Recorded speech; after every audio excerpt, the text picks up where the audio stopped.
Salut à tous, ici Lord Ursidae. Bienvenue sur ma chaîne, j'espère que vous allez bien. Aujourd'hui, pour cette vidéo, on retourne aux bases parce que pour répondre à la demande de Nina Juju, on va parler à nouveau des furets pour parler plus précisément de comment introduire un nouveau furet à notre premier furet, comment on peut faire la rencontre, etc. Tout d'abord, pourquoi adopter un deuxième furet? Sincèrement, le furet est un animal qui supporte la solitude, mais clairement, ça va l'ennuyer. Il n'est pas vraiment fait pour être tout seul.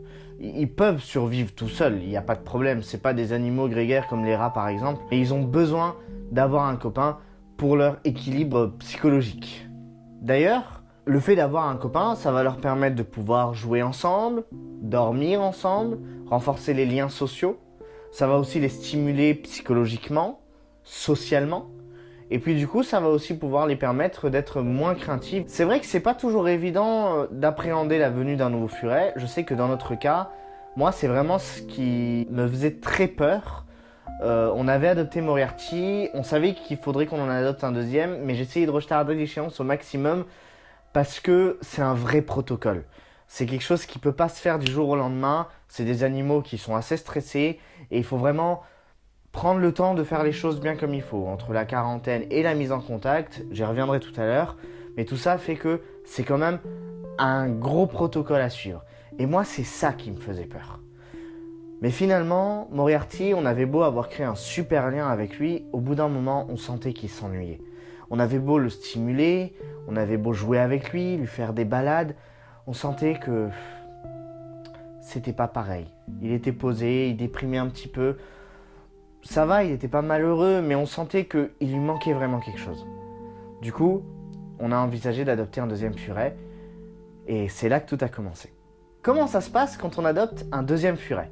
Tout d'abord, il y a la quarantaine. En tout cas, nous, c'est ce qu'on a décidé de respecter.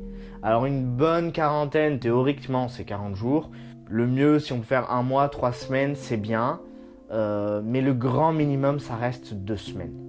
Et la quarantaine chez le furet, c'est finalement être pas dans la même pièce et surtout avoir aucun contact l'un avec l'autre, même par intermédiaire. Par exemple, nous, une fois qu'on va jouer avec un furet, on doit bien se laver les mains. Dans l'idéal, si on peut changer de vêtements, parce que souvent ils nous grimpent sur les vêtements, on le fait. C'est pas obligé, mais voilà. Pourquoi c'est important la quarantaine? Parce que tout simplement, le furet est un animal fragile et qui peut transmettre de nombreuses maladies. Et il y a eu pas mal d'épidémies, notamment des épidémies de CE. Alors je ne suis pas un expert de tout ça, je le répète, je ne suis ni éleveur, ni professionnel. Moi, je ne fais que vous partager mes recherches personnelles et ce que notre expérience nous a amené à conclure. De par ce fait, si vous voulez en savoir plus sur l'importance de la quarantaine, je vous invite vraiment à faire vos propres recherches. C'est très important, parce que c'est pas quelque chose qu'on peut switcher. Maintenant, une fois que ça a été pris en compte, du coup, on a pris la décision de faire une quarantaine stricte. Donc, Moriarty, on l'a emmené dans une chambre à part, dans une cage à lapins, une grande cage à lapins. On n'était pas trop fans, pas trop fiers, mais c'était temporaire, c'est le mieux qu'on a pu trouver. Et tout ça dans le but de laisser la cage, la Savic, donc la cage principale, à Didier qui venait d'arriver parce que c'était déjà bien assez de changements pour lui, le pauvre. Il quittait son élevage, il quittait ses copains, il quittait sa famille, le temps d'arriver et de nous retrouver, etc. Autant qu'il soit directement dans la vraie bonne cage pour qu'il n'y ait pas ensuite de réadaptation pour une nouvelle cage, etc. Et ça a permis de pouvoir passer, vraiment lui permettre de découvrir son environnement définitif, à savoir le salon, et voilà, vraiment pouvoir s'amuser avec. Une fois cette période de quarantaine passée, il y a une petite transition à faire entre la quarantaine et la mise en contact. Ce qu'on a fait, c'est qu'on a déplacé la cage de Moriarty de la pièce où il était et on l'a emmené dans le salon. D'abord, on a laissé bien 1 semaine chacun à l'extrémité du salon. Par contre, ils sortaient tous les deux jouer chacun leur tour dans le salon. Donc chacun allait vers l'autre, sniffer sa cage, sniffer son environnement, etc. Et du coup, ça permettait déjà de commencer à se familiariser aux odeurs l'un de l'autre. On a eu les premiers râlages aussi à ce moment-là, mais bon, ça ce n'était que le début par rapport à ce qui nous attendait après. Une fois que cette semaine est passée, ce qu'on a fait, c'est qu'on a déplacé la cage de Moriarty et on l'a collée à la cage de Didier, ce qui permettait qu'ils étaient en quasiment contact direct pendant tout le temps, mais c'était pas vraiment du contact étant donné qu'il y avait les grilles de la cage, ce qui a permis à chacun de pouvoir appréhender l'autre de plus près, etc. Et c'est là qu'on a commencé à avoir par contre les premiers signes d'amitié, parce que là où Morty allait se coucher, Didier allait se coucher contre la cage, contre sa cage, à côté de Morty, et on a des photos beaucoup trop mignonnes de ces moments-là. Quand cette étape-là est passée, ce qu'on a fait, c'est qu'on a commencé à échanger les dodos. Certains dodos de Moriarty dans la cage de Didier, certains dodos de la cage de Didier dans celle de Moriarty. Pas tous, parce que c'est quand même bien qu'ils aient chacun des repères, des points de repère. Ça, c'est mon dodo, c'est mes odeurs. Et en même temps, tiens, cette odeur, elle est intrigante, c'est pas la mienne. Et commencer à se faire un petit peu aux odeurs l'un de l'autre, etc. Une fois que toutes ces étapes-là étaient faites, ces messieurs étaient prêts pour le grand meeting. La première fois, le premier rendez-vous, voilà. Le moment que tout le monde attendait. Tout le monde, sauf Moriarty. Étape suivante, la mise en contact. Et là encore, c'est tout un protocole. Encore une fois, je vous conseille vraiment de vous renseigner auprès de professionnels. L'éleveur auprès de qui vous adoptez votre furet ou l'association, ou sinon voilà, n'hésitez pas vraiment à vous renseigner auprès de personnes qui sont professionnelles dans le milieu. Peut-être les vétérinaires, même si bien souvent ils sont un peu moins au courant de tout le côté comportemental, mais c'est très important de bien réussir cette première mise en contact parce que en effet ça peut être très stressant pour eux, mais surtout très stressant pour vous. En tout cas pour nous ça a été le cas. Parce que le furet, c'est un animal qui est très expressif. En tout cas, nous, on a eu le cas avec Morty et Didier, ça n'a pas été l'amour fou tout de suite. Il a vraiment fallu y aller progressivement et quand c'est comme ça, ils sont obligés de se battre.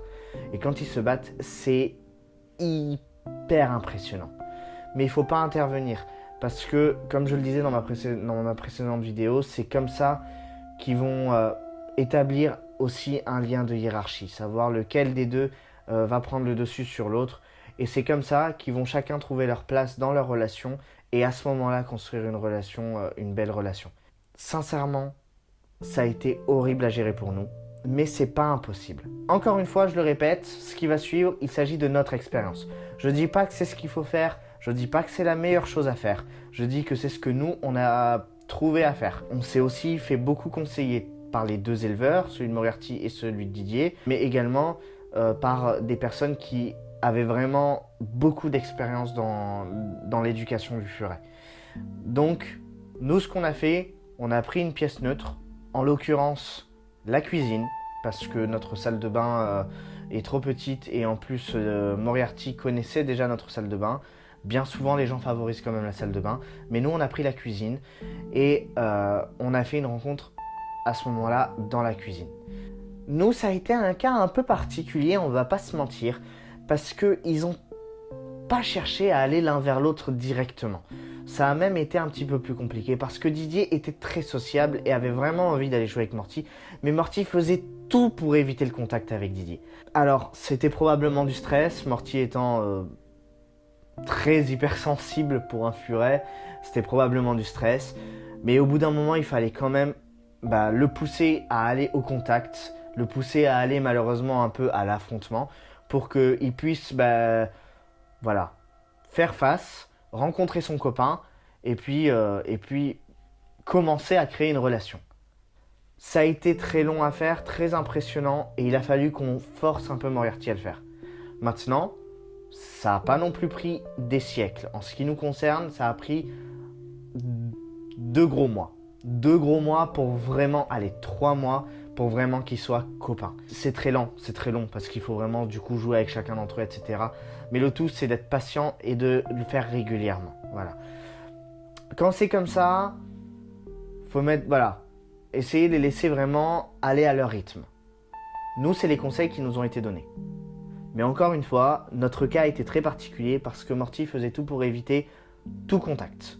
Même un contact visuel, vraiment. C'est-à-dire que dès que Didier passait à côté de lui, Morty tournait la tête, l'air de dire « je poserai même pas les yeux sur toi ». C'était le dédain. Donc voilà.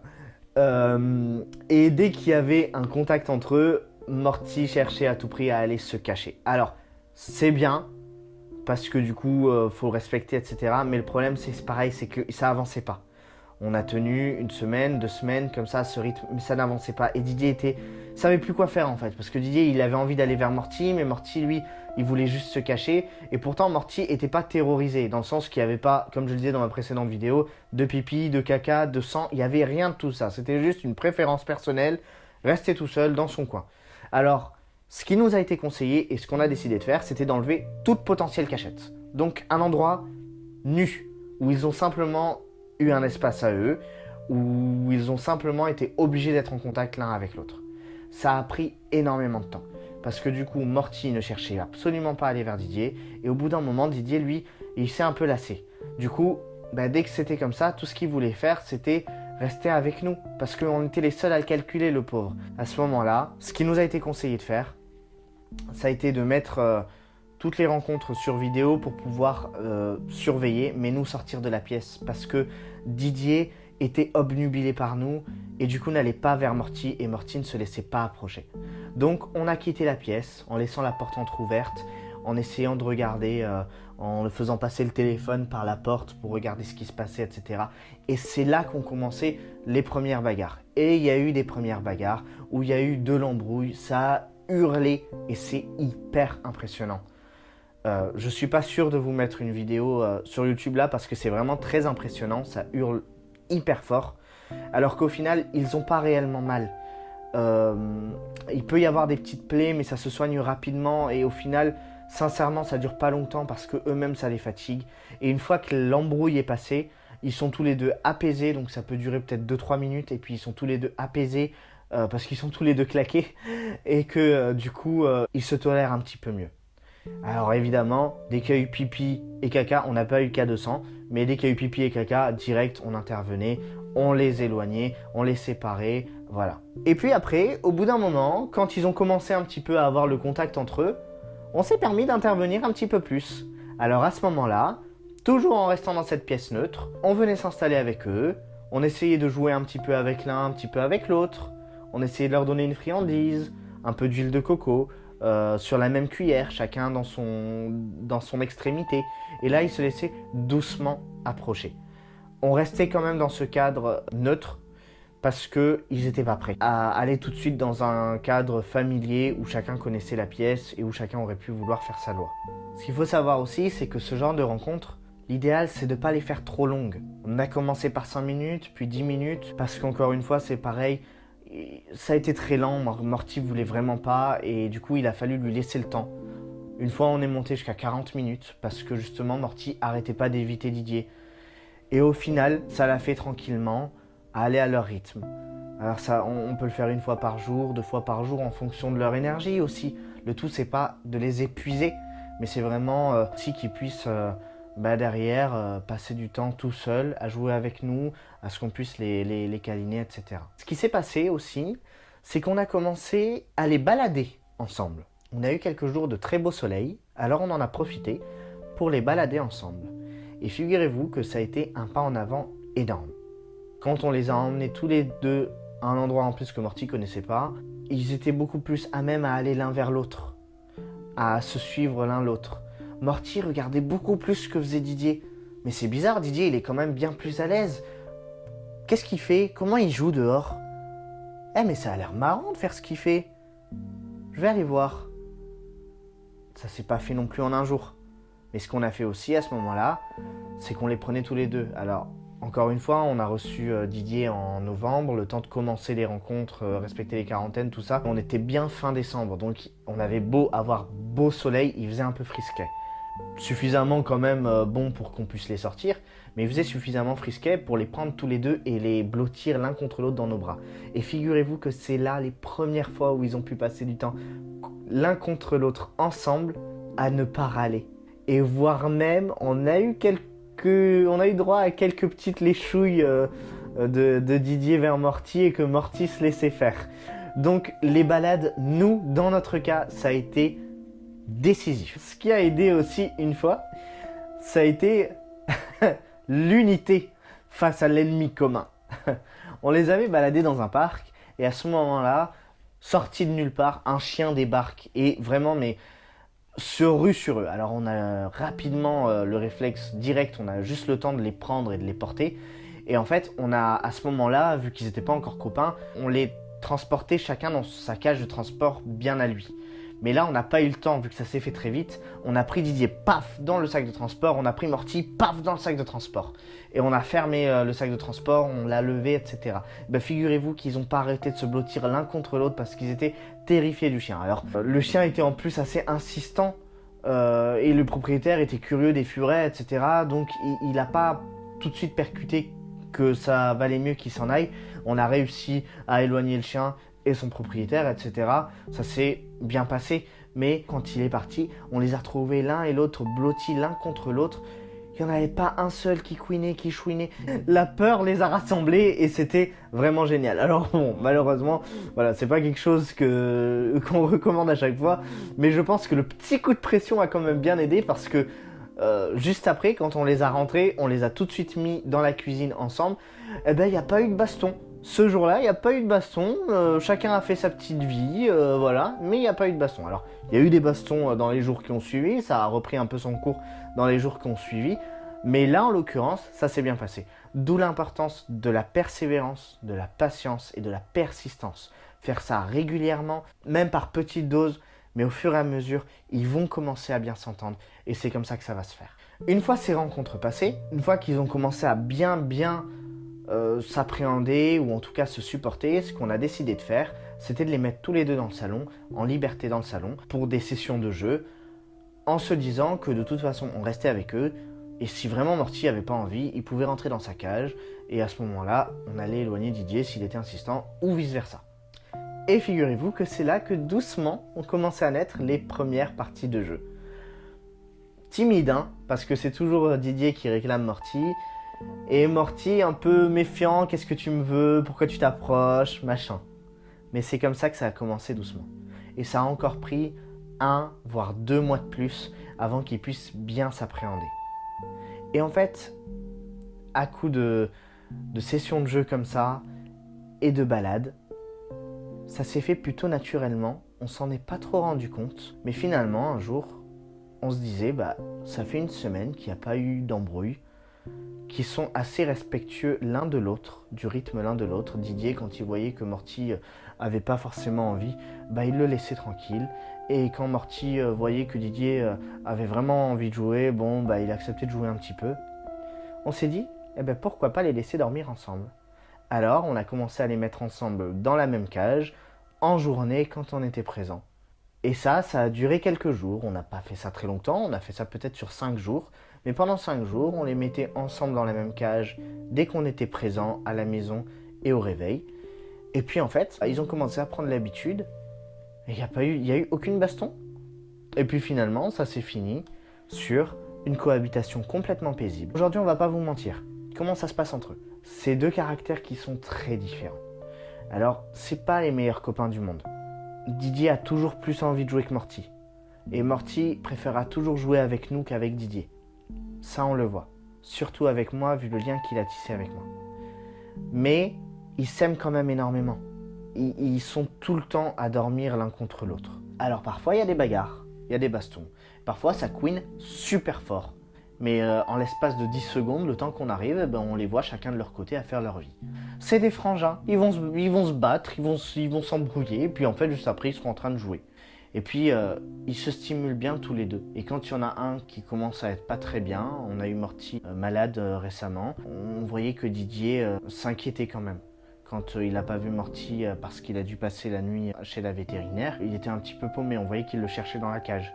Et parallèlement, quand on a ramené Morty de la vétérinaire, l'un des premiers trucs qu'il a fait, c'est aller voir Didier pour le léchouiller. Le truc qu'il ne fait jamais, clairement. Donc ils ont quand même un lien très spécifique parce qu'ils sont deux caractères très opposés. Didier est hyper speed, là où Morty est vraiment très pâteau et très cool à simplement avoir envie peut-être de jouer 40 minutes par jour, mais après le reste, ça sera plus de l'observation et du sommeil. Voilà. Ils ont trouvé leur équilibre et nous, on apprend aussi à les connaître. Donc on sait aussi comment pallier. Là, on sait que par exemple, c'est le moment où on va peut-être un peu forcer Morty à jouer avec Didier. Et là, on sait que bon, bah ça y est, Morty l'a donné assez. On va simplement s'occuper de Didier. Et puis Morty sera bien content. Alors, encore une fois, ça vaut que ce que ça vaut. C'est que notre expérience personnelle. Et je comprends que ça puisse être très stressant. Mais franchement, le résultat, il y est. Une fois qu'on a passé ces étapes pénibles, après, c'est que du plaisir parce que vous les voyez interagir l'un avec l'autre. Par exemple, nous, Morty n'avait littéralement jamais pouté de sa vie avant d'avoir Didier. Et depuis que Didier est là, Morty fait que ça. Pout par-ci, pout par-là. Il fait que ça. Mais voilà, ils vont vraiment avoir un lien très particulier entre eux. Et puis vous allez les voir interagir ensemble, jouer. Des fois, on va les voir complices. Des fois, on va les voir un peu se troncher. Mais ça fait plaisir. Et puis au moins, on sait qu'eux-mêmes, ils s'ennuient jamais parce qu'ils ont toujours un copain avec qui dormir. Nous, ça s'est fait sur 4 mois. D'autres, ça va prendre beaucoup plus de temps. Tout comme d'autres, ça va être instantané tout de suite du jeu. Ça dépend vraiment. Mais n'hésitez pas à bien vous renseigner et puis aussi à faire confiance à vos animaux. Vous les connaissez. Vous connaissez votre furet. Alors, vous connaissez peut-être pas le nouvel arrivant. Mais c'est aussi à vous de juger et de savoir aussi par rapport au ressenti comment vous le sentez.